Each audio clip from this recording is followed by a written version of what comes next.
నేను గమనిస్తున్నాను. రెండో పెళ్లిలో అందరూ జాగ్రత్తగా ఉంటున్నారు. భార్య భర్త పట్ల జాగ్రత్తగా ఉంటుంది. భర్త భార్య పట్ల జాగ్రత్తగా ఉండి, ఇద్దరు కుటుంబం పట్ల జాగ్రత్తగా ఉండి, ఎవరి ప్రభావం వాళ్ళ మీద పడకుండా చాలా జాగ్రత్తగా ఉంటున్నారు. సెకండ్ మ్యారేజెస్ సక్సెస్ఫుల్ అవుతుంది. ఓకే.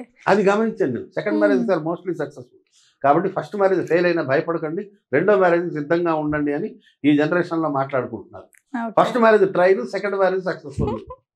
ఓకే. ఇది మన డ్రెస్సెస్ ట్రై చేసుకొని మళ్ళీ సెకండ్ భగవద్గీతలో డ్రెస్ లాంటిది మనిషి బాడీ అంటారు. అట్లా జీర్ణం అయిపోతుంది. ఓకే. ఇంతకీ ఇప్పుడు ఇది మీ వైఫ్ చూస్తారో లేదో ఇంటర్వ్యూ తెలీదు. ఆవిడ తెలుగు రాదు. తెలుగు రాదా? Lucky for that. అయితే మీకు అనిపించింది ఎప్పుడైనా డైవర్స్ తీసుకోవాలి, విడిపోవాలి అని చెప్పి? చాలా సార్లు అనిపించింది బిగినింగ్ లో. ఓకే. నాకు ఆమె అర్థం అయ్యేది కాదు బిగినింగ్ లో.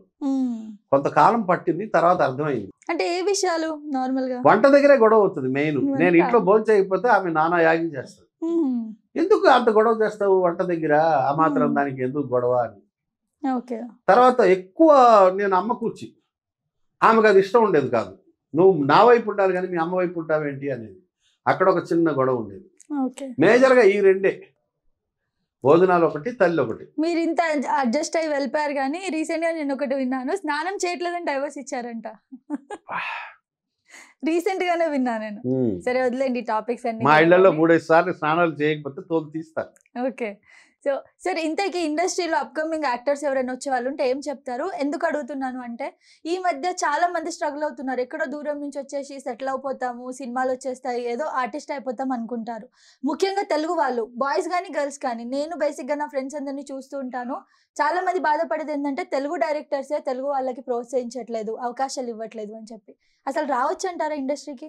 మనకి ప్రతిభ ఉంటే ఎక్కడైనా రాణించవచ్చు. పొరుగుంటి పుల్లకూర రుచి అన్నది ఈ రోజుల్లో ఎప్పుడూ ఉన్నదే. మనకన్నా కూడా మన పక్కింట్లో వంట మనకి రుచికరంగా ఉంటుంది.